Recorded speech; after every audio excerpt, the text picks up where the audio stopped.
ॐ ज्ञानतिमिरान्धस्य ज्ञानञ्जनाशलाकया चक्षुरुन्मीलितं येन तस्मै श्रीगुरुवे नमः। श्रीचैतन्यमनोभीष्टं स्थापितं येन भूतले स्वयंरूपः कदा मह्यं ददाति स्वयं पदान्तिकं। वन्देऽहं श्रीगुरो श्रीयुतपदकमलं श्रीगुरुन् वैष्णवांश्च श्रीरूपं साग्रजातं सहिगण रघुनाथान्वितं तं सजीवं साद्वैतं सावधूतं परिजनसहितं कृष्णचैतन्यदेवं श्रीराधा कृष्णपादान् सहिगण ललिता श्रीविशाखान्वितांश्च। हे कृष्ण करुणा सिन्धु दीनबन्धो जगत्पते गोपेश गोपिका कान्त राधाकान्त नमोऽस्तुते। तप्तकाञ्चन गौराङ्गी राधे वृन्दावनेश्वरी वृषभानुसुते देवी प्रणमामि हरिप्रिये। वाञ्छाकल्पतरुभ्यश्च कृपा सिन्धुभ्येव च पतितानां पावनेभ्यो वैष्णवेभ्यो नमो नमः। जय श्री कृष्ण चैतन्य प्रभु नित्यानंद श्री अद्वैत गदाधर श्रीवासादि गौरभक्त वृंद। हरे कृष्णा कृष्णा हरे हरे, हरे राम राम राम हरे हरे। हरे कृष्णा। तो आपका हार्दिक स्वागत आज के सेशन में। और आज हम भगवत गीता का सेकंड चैप्टर का 20th वर्स डिस्कस करेंगे। और आज से हम एक और सीरीज स्टार्ट करेंगे कि जो स्पिरिचुअल वर्ल्ड के बारे में, क्योंकि हमें जाना कहाँ है हम रह तो रहे हैं, एक वर्ल्ड है मैटेरियल वर्ल्ड, लेकिन जाना कहाँ पर है उसके बारे में भी तो पता होना चाहिए हमको। जैसे मान लो हमको अमेरिका जाना है और अमेरिका के बारे में पता नहीं, तो हम कैसे इंस्पिरेशन मिलेगा कि वहाँ के कैसे क्या फायदा होगा जाकर। उसी तरीके से हमें मैटेरियल वर्ल्ड में और हमें जाना है कहाँ पर है, स्पिरिचुअल वर्ल्ड में। तो स्पिरिचुअल वर्ल्ड के बारे में इंफॉर्मेशन कैसे मिलेगा, वो कैसा है, उसके बारे में आज वो एक और सीरीज हम प्रारंभ करेंगे। अभी जैसे कलयुग के बारे में, प्रेडिक्शन के बारे में सीरीज प्रारंभ की थी, अभी ऐसे ही स्पिरिचुअल वर्ल्ड के बारे में इंफॉर्मेशन की सीरीज हम प्रारंभ करेंगे आज से, और भगवत गीता के श्लोकों को समझने का प्रयास करेंगे। और आज हम डिस्कस करेंगे प्रॉपर्टीज ऑफ द सोल। जो आत्मा है, हम ये आत्मा है, तो आत्मा का क्या प्रॉपर्टी है ना। मैटर का प्रॉपर्टी तो हमें पढ़ाया जाता है इस पूरे संसार में। आप देखो मैटर का प्रॉपर्टी कितनी, पीरियोडिक टेबल कितनी अच्छी तरीके से हमें पढ़ाई जाती है, एग्जाम लिया जाता है, लेकिन आत्मा की प्रॉपर्टी के लिए कोई एजुकेशन ही नहीं दिया जाता। तो वो आज हम समझेंगे यहाँ पर, ठीक है। आइए, ये श्लोक भगवत गीता का सेकंड चैप्टर का 20th वर्ष है, और ये भगवान कृष्ण बोलते हैं क्या, न जायते म्रियते वा कदाचिन नायं भूत्वा भविता वा न भूय अजो नित्य शाश्वतोऽयं पुराणो न हन्यमाने न हन्यते शरीरे। आत्मा के लिए किसी भी काल में ना तो जन्म है, ये आत्मा की प्रॉपर्टीज प्रारंभ हो रही हैं, आप सुनो। आत्मा के लिए किसी भी काल में ना तो जन्म है, जिस तरीके से आप देखेंगे hydrogen, helium, lithium, beryllium, boron, carbon, nitrogen, oxygen, इनकी प्रॉपर्टीज कैसे चेंज हो जाती है। इनके मॉडर्न एटॉम इस पदार्थ का सबसे इंडिविजुअल पार्टिकल क्या है, एटम बोलते हैं। लेकिन मॉडर्न थ्योरी, उस एटम के अंदर भी कुछ पार्टिकल्स हैं, लेकिन स्क्रिप्चर्स के हिसाब से डेफिनेशन ये है कि सबसे smallest particle of the matter is atom, है ना। बट मॉडर्न एक्सप्लेनेशन के हिसाब से वो एटम को उन्होंने गलत डिफाइन करने के बाद उसमें न्यूट्रॉन, प्रोटॉन, एंटी प्रोटॉन और इन सबको डिफाइन करते करते और भी पार्टिकल्स बता रहे हैं। बट अल्टीमेट पार्टिकल जिसको और ब्रेक नहीं किया जा सकता, उसको ही एटम बोला जाता है। ऐसा स्क्रिप्चर्स में बताया गया है भागवतम के 3rd कैंटो के 11वें स्कंद में, 3rd कैंटो के 11th कैंटो में, 11th चैप्टर में, उसमें क्लियर कट दिया गया है। तो अब आप देखेंगे उसमें मॉडर्न थ्योरी के हिसाब से क्या होता है, जैसे ही उनके जो इलेक्ट्रॉन क्लाउड होता है, इलेक्ट्रॉन क्लाउड का पोजीशन अगर थोड़ा बहुत चेंज हो जाता है तो उस मैटर का प्रॉपर्टी चेंज हो जाता है। आप जैसे देखोगे हाइड्रोजन एक गैस होती है, उसका अलग प्रॉपर्टी है, एक मेटल प्लेटिनम या फिर आयरन देखो, उसका अलग प्रॉपर्टी है, केवल क्या उसमें कुछ पार्टिकल्स के इधर उधर अरेंजमेंट होने से उसकी पोजीशन चेंज हो जाती है, उसकी प्रॉपर्टी, उसका व्यवहार चेंज हो जाता है, प्रॉपर्टीज बोलते हैं उसका व्यवहार। तो उसी तरीके से आत्मा का क्या प्रॉपर्टीज है वो भगवत गीता में बताया गया है, ये बताया। और आत्मा का क्या बिहेवियर होता है, उसकी वजह से तो शरीर फंक्शन करता है। इसीलिए आप देखो, आत्मा के किसी भी काल में ना तो जन्म है, आत्मा का कभी जन्म नहीं है, ये एक प्रॉपर्टी है आत्मा की, ना मृत्यु है। मतलब आत्मा हमेशा एग्जिस्ट करता है, जो व्यक्ति हमेशा एग्जिस्ट करता है उसका कहाँ ना तो शुरुआत होगा ना अंत होगा, है कि नहीं? तो जन्म और मृत्यु आत्मा का नहीं, शरीर का होता है। ये एक दो प्रॉपर्टी हो गई, शरीर एग्जिस्ट, आत्मा की ना तो जन्म है ना मृत्यु है, वह ना तो कभी जन्मा है ना जन्म लेता है, और ना कहीं जन्मता है ना जन्म लेता है आत्मा, वो तो केवल शरीर एक्सेप्ट करता है। वह अजन्मा, नित्य, अनबॉर्न, इटर्नल, शाश्वत, एवर एग्जिस्टिंग, पुरातन, सबसे पुराना, शरीर के मारे जाने पर वह मारा नहीं जाता। ये है प्रॉपर्टीज आत्मा की।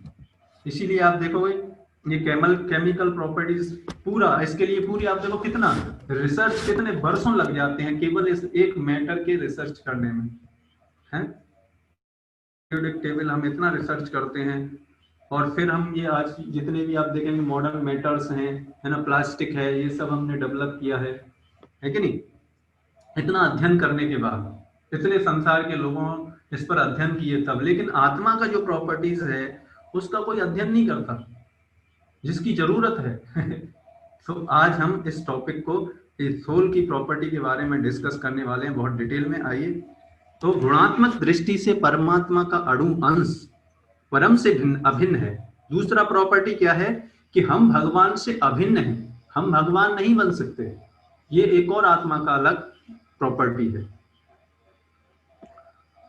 वह शरीर की भांति विकारी नहीं है, वह शरीर की तरह डिस्ट्रॉय नहीं होता। कभी कभी आत्मा को स्थायी या कूटस्थ कहा जाता है। शरीर में 6 प्रकार के रूपांतर होते हैं, जो भी लिविंग एंटिटी है उनके शरीर में 6 प्रकार के रूपांतर होते हैं, जिसको लिविंग एंटिटी बोलते हैं। क्या बोलते हैं? वह आत्मा के गर्भ से जन्म लेता है, माता के गर्भ से जन्म लेता है, साल तक रहता है, बढ़ता है, कुछ परिणाम उत्पन्न करता है, धीरे धीरे क्षीण होता है और अंत में समाप्त हो जाता है। मतलब ये चेंजेस, कोई भी लिविंग एंटिटी होगी उसके अंदर ये चेंजेस होंगे ही होंगे।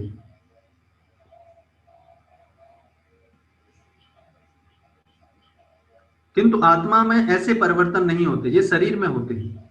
आत्मा अजन्मा है, किंतु चूंकि यह भौतिक शरीर धारण करता है, अतः शरीर जन्म लेता है, आत्मा ना तो जन्म लेता है ना मरता है। जिसका जन्म होता है उसकी मृत्यु भी निश्चित है। और चूंकि आत्मा जन्म नहीं लेता, अतः उसका ना तो भूत है, ना वर्तमान है, ना भविष्य है। जो चीज हमेशा एग्जिस्ट करती है उसके लिए टाइम एक ही रहता है, उसके लिए प्रेजेंट पास्ट फ्यूचर नहीं काम करता। यह नित्य, शाश्वत तथा सनातन है, अर्थात उसके जन्म लेने का कोई इतिहास नहीं है। जैसा शरीर के प्रभाव में आकर आत्मा के जन्म मरण आदि का इतिहास खोजते हैं, आत्मा शरीर की तरह कभी भी वृद्ध नहीं होता, कभी बूढ़ा नहीं होता आत्मा। ये प्रॉपर्टीज है आत्मा की। अतः तथाकथित वृद्ध पुरुष भी अपने में बाल्यकाल या युवावस्था जैसी अनुभूति पाता है।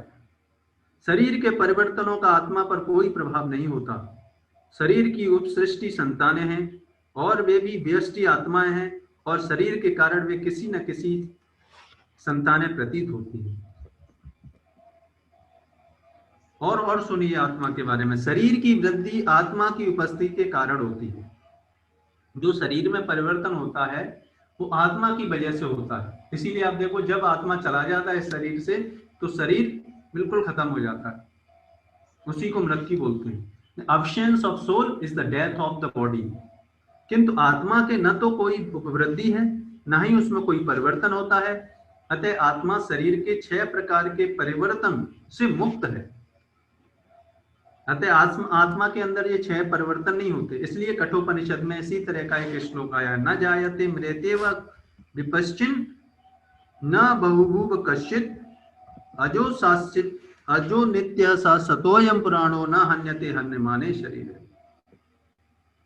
इस श्लोक का अर्थ तथा तात्पर्य भगवत गीता के श्लोक जैसा ही है, किंतु इस श्लोक में एक विशिष्ट शब्द विपश्चित का प्रयोग हुआ है, जिसका अर्थ विद्वान या ज्ञान में। आत्मा ज्ञान से या चेतना से सदैव पूर्ण रहता है, अतः चेतना ही आत्मा का लक्षण है। एक और लक्षण है, शरीर के अंदर जो चेतना है वो किसका प्रॉपर्टी है? वो आत्मा का ही प्रॉपर्टी है। यदि कोई हृदयस्थ आत्मा को नहीं खोज पाता, तब भी वह आत्मा उपस्थिति को चेतना की उपस्थिति से जाना जा सकता है ना। आत्मा को अगर देखा नहीं जा सकता, लेकिन उसके सिम्टम्स है ना, उसकी प्रॉपर्टीज, केमिकल, आप देखो एटम हाइड्रोजन को आप देख नहीं पाओगे है ना, लेकिन उसकी प्रॉपर्टीज के बेसिस पर है ना, हम उसकी प्रॉपर्टीज के बेसिस पर पता लगा पाते हैं कि क्या है ना। प्रॉपर्टी से ही तो हम उसकी पता लगाते हैं कि क्या है क्या चीज नहीं है, तो उस प्रॉपर्टी के बेसिस पर हम पता लगाते हैं कि आत्मा क्या है। तो और आप देखेंगे कि इसी तरीके से हम आत्मा के बारे में समझ रहे हैं। कभी कभी हम बादलों या अन्य कारणों से आकाश में सूर्य को नहीं देख पाते, किंतु सूर्य का प्रकाश सदैव विद्यमान रहता है। मतलब उसकी प्रॉपर्टीज हम पता लगा सकते हैं। तो आत्मा की इतनी सारी प्रॉपर्टीज बताई गई हैं, फिर भी हमको विश्वास नहीं होता। आप सोचो, फिर भी हम इस शरीर के लिए मेहनत करते रहते हैं। अतः हमें विश्वास हो जाता है कि एक दिन का समय है ना। बादल के होने पर भी प्रकाश हम पता लगा लेते हैं कि सूर्य उपस्थित है। प्रातः काल जो ही आकाश में थोड़ा सा सूर्य दिखता है तो हम समझ जाते हैं कि सूर्य आकाश में है। इसी प्रकार चूंकि शरीरों में चाहे पशु के हों या पुरुषों के, कुछ न कुछ चेतना रहती है, अतः हम आत्मा की उपस्थिति को जान लेते हैं। इस प्रकार हम पता कर सकते हैं आत्मा की उपस्थिति को। किंतु जीव की यह चेतना परमेश्वर की चेतना से भिन्न है, क्योंकि परम चेतना तो सर्वज्ञ है। भूत वर्तमान तथा भविष्य के ज्ञान से पूर्ण व्यष्टि जीव की चेतना विस्मरणीय है, शील है। जब वह अपने वास्तविक स्वरूप को भूल जाता है, तो उसे कृष्ण के उपदेशों से शिक्षा तथा प्रकाश का बोध प्राप्त होता है। किंतु कृष्ण विस्मरणीयशील जीव नहीं। यदि वे ऐसे होते तो उनके द्वारा दिए गए भगवत गीता का उपदेश व्यर्थ नहीं होता। आत्मा के 2 प्रकार हैं, एक तो अणु आत्मा और दूसरा विभु आत्मा। कठोपनिषद में भी इसकी व्याख्या हुई है। अणोर अणियान महतो महियान अस्य जंतोर महितो गुहायाम तम क्रतु पश्यति वीत शोको धातु प्रशांतन महिमान आत्मना। परमात्मा तथा अणु आत्मा दोनों ही शरीर रूपी उसी वृक्ष के जीव के हृदय में विद्यमान है। हमारे शरीर के अंदर आत्मा भी है और परमात्मा भी है। परमात्मा को इसलिए भुभु कहा जाता है। इसमें जो समस्त इच्छाओं तथा शोकों से मुक्त हो चुका है, वही भगवत कृपा से आत्मा की महिमा को समझ सकता है। भक्ति के माध्यम से ही आत्मा और भगवान को समझा जा सकता है। कृष्ण परमात्मा के भी उद्गम हैं, जैसा कि अगले अध्यायों में बताया जाएगा। अर्जुन अणु आत्मा के समान है, जो अपने वास्तविक स्वरूप को भूल गए हैं, अतः उसे कृष्ण द्वारा उनके प्रामाणिक प्रतिनिधि गुरु द्वारा प्रबुद्ध किए जाने की आवश्यकता है।